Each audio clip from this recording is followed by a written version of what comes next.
Good afternoon, everybody, and welcome to the Aquarium of the Pacific's Aquarium Online Academy. My name is Emily, and I'm an educator here at the aquarium. And I'm joined by Amanda, who is controlling in the studio here.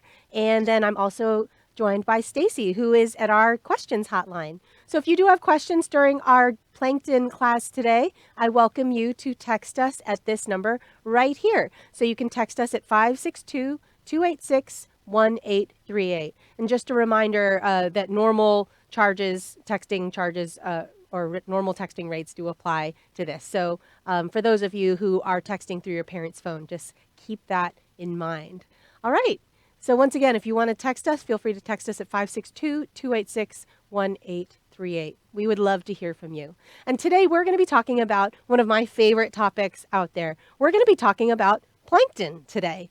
And now I know that a lot of people have heard of the word plankton maybe. So think back for a moment about what you think about when you hear the word plankton.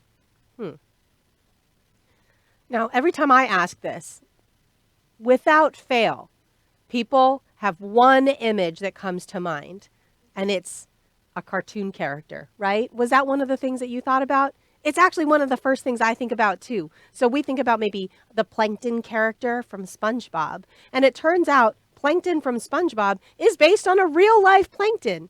So there's a good reason why you actually think about real life plankton, even though you're thinking about a cartoon character. But maybe you haven't thought beyond that about what the word plankton really means. And so the word plankton actually is shorthand for ocean drifter. So they are creatures like the jellies that you see in our jelly cam. They are creatures that go with the flow. They just drift in the ocean, and they do not swim against a current. I love this view. It's funny. It's an upside down view of one of our exhibits, but you can see a plankton creature right behind us, and that's the jelly, one of the most famous plankton that are out there. And of course, there are lots and lots, hundreds of types of jellies out there, and we happen to show and display a bunch of them here at the aquarium. So plankton are ocean drifters, and some of them are very, very small, and some of them can be really, really large. So that's actually what I studied when I was in school. I studied the really, really small ones. This is an example of a really large one. Now, it's not actually this large. This is a picture that I happen to be standing in front of. But jellies are a type of plankton. They're a drifter. They only go where the ocean takes them. They don't swim against a current. And so that is a type of plankton. And there are some plankton that get even bigger than a jelly that you could see at an aquarium, like this nettle here. There are some, in fact, I think last week, some explorers out on a research vessel documented a huge plankton. It happened to be a gelatinous plankton also called a siphonophore, and they can be, 50 feet, 100 feet long or more. So some gelatinous creatures, kind of like distant cousins to this jelly that's behind me, that's shown behind me, can get really, really huge, and they drift too. They just drift out there in the ocean. There are some plankton, though, that are really, really small. So I want to show you some that we happen to have here at the aquarium. Now, it's interesting. I'm going to show you a view of them. I went upstairs to our live foods lab, and I collected a graduated cylinder, just like lab glassware, and I collected I think it's maybe 10 mils, maybe 15 milliliters of plankton. Now, these are plankton that we call baby brine shrimp. Now, at home, you're probably looking at this and saying, it looks like Emily put a cup of weird iced tea on this display right here. But let's zoom in and take a look. I'll move my hand so you can actually see. This is a concentrated sample of baby brine shrimp. Now, these individual creatures are teeny tiny 24-hour-old shrimp. Not true shrimp, though. It's Artemia shrimp, brine shrimp, also known as sea monkeys. And so this is what they look like. This is what they look like when we feed them out to the animals with the smallest mouths here at the aquarium. So we actually raise plankton here to feed out. It's a really nutritious food source. The other cool thing about this is that we can control what we feed these baby brine shrimp, and we can make them healthier because of that. And let's look at what they look like a little bit diluted out. So I happen to have, here I'll zoom back out to show you. I happen to have a Petri dish right here. This is like what you would use on a microscope. I'm just going to pour a little bit of this concentrated baby brine shrimp out. So it still looks kind of orangish. You can see them beeping and bopping around in there. I'm going to dilute it out and then we're going to zoom in. Okay, so here I'm just adding some normal seawater, chilled seawater to it. I'll swirl it around a little bit so they mix in. We're going to zoom in and take a look at these baby brine shrimp. Now these are also plankton. It's kind of funny because you can see their shadows too, so it looks like double. But we'll let the camera catch up for a second. But each and every single one of those teeny tiny little brine shrimp are babies that are planktonic. Now they happen to be swimming here, and you might be saying to yourself, I thought Emily said that plankton were ocean drifters. And that is the case. There's just, you can remember though that plankton don't swim against a current, and there's no current inside of this tiny petri dish. So they are actually able to swim, burst swim in short distances. And so this is a type of plankton. The type of plankton that you might remember that are actually like plankton from SpongeBob is a kind of different plankton. These are, as I mentioned, baby brine shrimp. The SpongeBob plankton is actually called a copepod. And copepods are one of the most abundant or numerous plankton that are out there. Amanda, I don't know if you can try and help us find a picture of a copepod, but let's take a look. When we get a chance, I'm going to have Amanda see if she can find a picture of a copepod. Now, if you imagine the SpongeBob copepod in your head, think about what he looks like. He looks kind of like a rice grain shape, like a long tube. He's got one eye and he's got some antenna. Real life copepods look like that too, except they're very, very small. If you imagine similarly, to these baby brine shrimp, they almost look like you took the sharpest sharp pencil that you have and you just put a dot on a piece of paper. A couple of them would probably fit on there. Similarly, copepods are really, really tiny, and they are that same rice grain shape, but you have to use a microscope in order to spot them. So Amanda's going to switch over and show us a picture of a copepod right here. Beautiful picture of the copepod. You can see it has that long rice grain shaped body. It actually has the little legs right here, and they sort of move around, move their legs. They have those long antennae. The long antennae actually have little hairs on them. And they have some, like a little swimming tail, and they actually have a couple of little appendages there. And copepods are really cool because there's lots of them. They're one of the most abundant creatures out in the ocean. And I guarantee that if you've been in the ocean, you've been with copepods. You just didn't know it. They're out there and you just can't see them. And copepods are really cool because they can smell with their antenna. And they don't smell like you and I do with our noses, but they wave their antenna around, and they're able to detect chemicals that way. And in fact, sometimes they'll even sort of flip and tumble a little bit more if they smell the smells that they really are interested in, like their food. And so that's one really cool thing about plankton, like copepods. So this is great. We actually do raise copepods here. They're a little too hard to see on our document camera, which is why I didn't show you, but we feed copepods to some of our smallest mouths here at the Aquarium of the Pacific as well. So I've gotten a couple of questions in too. So maybe we can show people some more jellies, Amanda, because I got some really great jelly questions here. Now that we're talking all about plankton today, this is one of my favorite jellies. This is a jelly that we happen to have here at the aquarium. For those of you that have visited us here at the aquarium, maybe you've touched one of these. For those of you that haven't, can you imagine what it would feel like to touch a jelly, maybe the top of a jelly? What do you think? Can you yell it out to the person that's next to you? What do you think a jelly would feel like? Now, if you said jelly, that's a pretty good guess. That's true. These are really soft-bodied creatures. They're mostly water, and so they are soft to the touch. It almost feels exactly like Jell-O, I think, when I touch them. And so that top part of them is the soft, gelatinous part of their body. I do want to show you, I happen to have somewhere here, I thought I saw it, and now I'm not seeing it. I have a jelly plush right here.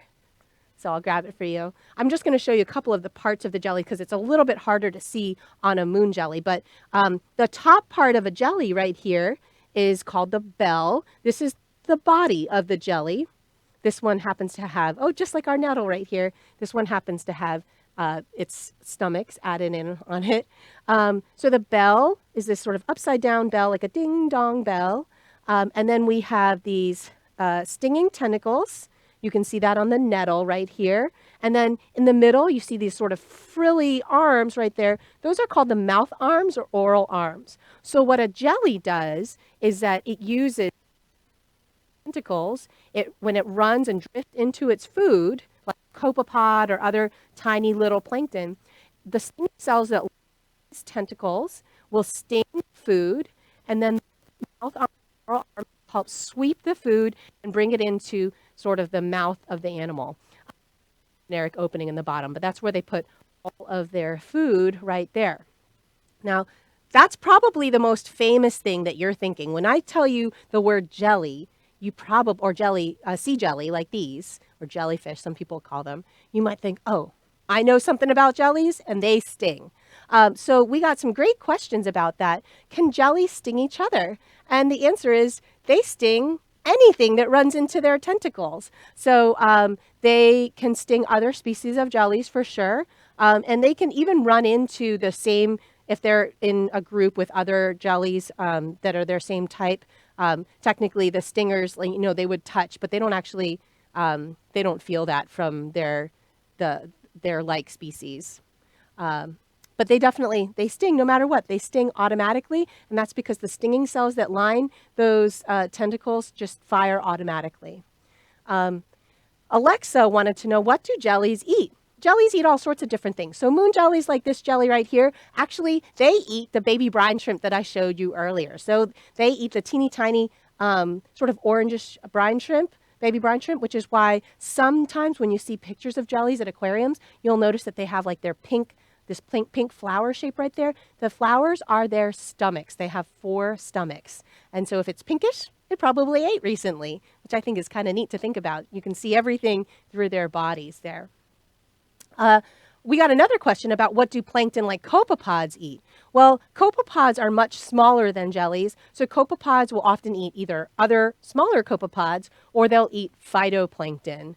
And so phytoplankton are the plant-like plankton, so they drift also, but instead of being animals, they're plant-like. They're actually in a separate kingdom than plants, but they function a lot like plants, which means they photosynthesize, or they take in air, water, and nutrients. And specifically, they take in carbon dioxide, water, and nitrogen or phosphorus, and that's what they use to make their own food. So copepods, some of them graze on phytoplankton too. So it just depends on the species. And there's hundreds and hundreds of types of copepods out there. Laura wanted to know, how do copepods sense their surroundings? That's a great question. So we saw the picture of the copepod before, and they do have those long antennae. So they do smell, sort of, or they're able to smell, as I mentioned. The smell is not true smell like you and I smell with our noses. Their smell is actually like it's chemical sensing or chemosensing. And that's actually the way that they detect their surroundings. Plankton, though, in general, experience their surroundings really differently than we do, and that's because they're really tiny. So really, really tiny plankton, like copepods that are 200 microns, really, really, really, really, really tiny, they actually experience their world like syrup. So the ocean doesn't feel like it does to us. They actually, because of their length and because of just the size that they experience the world like the ocean as they swim through it feels thick and viscous and syrupy, which I think is kind of interesting to think about too. So great questions so far today, everybody. I want to thank you for that. Let's go back, Amanda, maybe if we can switch back to jellies too and take a couple more looks at some of our jellies, maybe our jelly cam when we get a chance. The jellies happen to be the most types of plankton that we show here at the aquarium. We have lots of different types of jellies here. We can show you a couple pictures of that in addition to our jelly cam here. And they're all ocean drifters. So this is a nice view of our West Coast sea nettle. And watch how they move. What do you notice? Yeah, they pulse their bodies as they move. Now, that's really interesting for something that doesn't have a brain, it doesn't have a heart. They have really simple systems, but they do have, even though they don't have a brain, they can still feel things and they still take information in about their surroundings. They do that because they have a nerve net, so they can actually feel. Just like how you have nerves all up and down your body, our nerves all go to our spine and our brain, right? It runs up and gets processed in our brain. They don't process that centrally, but they can feel around them. Addison wants to know, where does food go when jellies eat? Great question. So let me show you on the plush, and maybe we can show on the moon jelly picture. So they eat their food and they bring it into their body cavity, and it actually goes into their stomachs right there, and it's actually just really nutrient-rich tissue. So they have their stomachs and their reproductive organs are all together. And then after they take out everything they need, when they take out everything they need, it gets absorbed into the rest of their tissue. And when I say tissue, I don't mean like tissue like blow your nose tissue. I mean like the watery sort of, it's not really muscles, but it's like the soft body parts of them. And it gets absorbed in and gets distributed as they need it. And then the parts that they don't eat, they egest or poop. They poop out the rest. And so that's what our aquarists do. They have to go in and clean up all the stuff that the moon jellies don't end up eating. Sometimes it can be stuff like those baby brine shrimp are actually crustaceans, and they have teeny tiny little shells. It can be parts of the shell that they didn't have time to digest or didn't bother to digest, and they egest or poop out all those extra parts. So great question. How much do they eat too? Per individual, it'll vary. And there's a lot of researchers that actually study how plankton or how any kind of animal brings in food, how they use it, and what they push back out. And so it depends on the animal and their health. And also actually for types of animals, it oftentimes depends on like the temperature of the water and things like that, which I think is really interesting. So we know, though, we feed a lot of food out to our jellies. So, for example, if you remember, and I can show you, I had this teeny tiny little glass of baby brine shrimp. We grow a lot of baby brine shrimp every single day. So if you can imagine that I'm like an average size, maybe below average sized person. So I'm about 5 feet tall. If you can imagine that I'm standing inside of a tube that can fit a person, but is maybe about 5 or 6 feet tall, we fill that entire thing with baby brine shrimp like this. So the whole volume, like way more than what I'm showing you here, one of those gets fed out every single day here at the aquarium. And jellies are one of the stops, one of the recipients of that diet. So really, really interesting to think about. But these are really small food items, so it takes a lot to nourish an animal. For example, another animal that eats plankton are whales, and whales eat krill, which are big plankton. Krill can fit, like the biggest of the krill could fit like across your hand. A whale can eat, depending on the type of whale, 2,000 pounds, or even in the case of a blue whale, 4,000 pounds or more of krill a day. So it's really funny. When I go whale watching, I love to see the whales, but the first thing that I think in my head is, oh my goodness, for one whale, that's a lot of krill. Another type of animal that eats a lot of krill are like whale sharks and there's other planktonic, or planktivores rather, animals that make their living eating plankton. Great. Other questions that we got here. Oh, here, basking shark. You can see right here, the basking shark has a really large mouth. It pulls water in through its mouth and actually out its gills. So it processes all the water that way. And they can do two things that way. They can breathe oxygen out of the water. So they take in the water to breathe, but they also take advantage of the fact that they have little gill rakers on the inside of their gills that collect the food that they eat. And so basking sharks are another example of a planktivore, and a really big creature, or it doesn't have to be really big, but this one happens to be really big creature that happens to eat plankton. Anything that eats plankton is called a planktivore. Just like there are carnivores and herbivores, that turns out there are planktivores also. Norma asked a great question. Oh, this is another planktivore too. One of my favorite planktivores. Look at this mouth. It's almost like a big tube and it goes snip, snip, snip. And they suck in plankton and they actually eat the adult version of the brine shrimp that I showed you. The adult version of the brine shrimp that I showed you are about the size of a staple. So they're pretty small there. So seahorses here at the aquarium, that's what they happen to eat. Great. Norma asked a question. She asked, can jellies stick to you? Jellies, so maybe you're referring to the fact that when you touch jellies' cousins, the anemones, if you touch an anemone, it feels sticky. You can feel that stickiness because these tentacles also has stinging cells on them, and the stinging cells can feel sticky to us for the ones that are safe to touch. Jellies, I actually haven't touched any jellies that felt especially sticky, but I also don't touch jellies other than moon jellies. Moon jellies are the only ones I touch just because while they sting, we are too big to feel the sting. Nettles and things like this, you can actually feel their sting. So I guess you can't really feel their sting, but I'm not that interested in touching them. They're all stingers. So I don't know if they stick because I'm not interested in touching them. I would not advise that.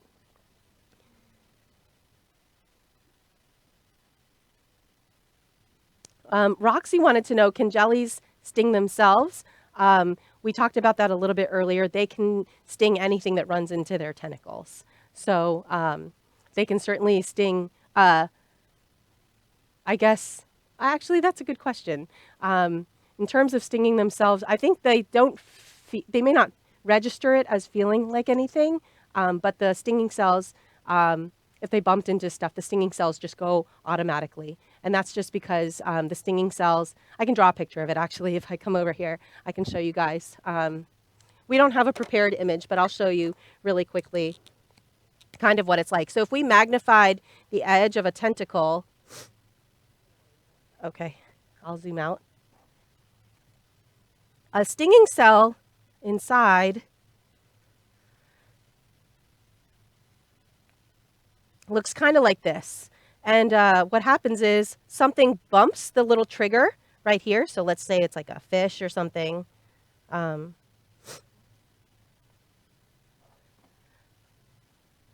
All right, there you go. If something bumps the little trigger, this trigger opens this door right here.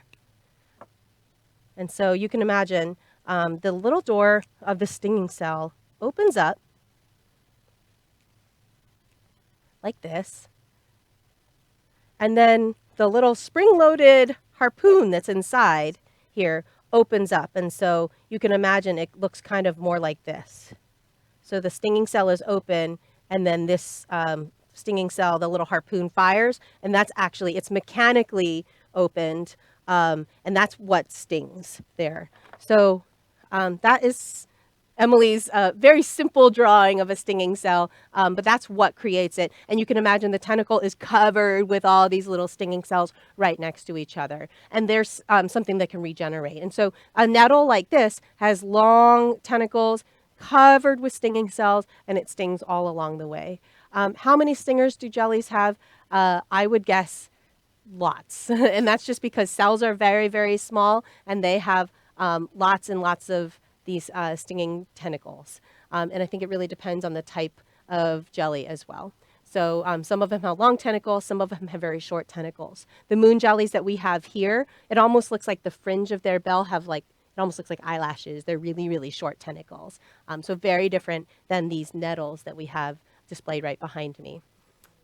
Yeah, let's look at a different type of jelly here. This is another one that we have at the aquarium. This is called a crystal jelly. This one's sort of pictured upside down, but you can see the bell, and then it has sort of medium-length tentacles that come up from it. And so that's where its stinging cells are located as well. Nico and Emily wanted to ask, how do jellies poop? Which is a great question. So when I talked about it earlier, they bring their food in, they digest and take up what they want, and then they basically push out everything else that they don't eat, and it just comes out through the bottom of their bell. So it just ejests out, it just pops back out And it looks, for moon jellies, in the case of moon jellies, in case you ever wanted to brag about this, it looks like fluff at the bottom. It's all just undigested material from the food that they eat. So in case anybody ever asks you what jelly poop looks like, you can tell them you learned it from me, and that's what it looks like. It looks like whatever they've not eaten. Okay, so great questions today so far. Let's look at another one of my favorite jellies right here. This is a picture of a flower hat jelly. So you'll see it has this beautiful bell, and then its tentacles sort of go up and down and sort of flow around. But what's one thing that you notice about this jelly right here? I noticed that too. Look at those colors. It's got these really vibrant colors. Some of them look like they're fluorescent colors, right? So this flower hat jelly is an example of an animal that glows. Now, it's a little bit different than some of the animals that you've seen maybe in the deep sea or things like that. You might have heard of animals that are bioluminescent or they glow, right? This one is a little bit different. So the glowing from bioluminescence is typically like the animal has to actively create the glow.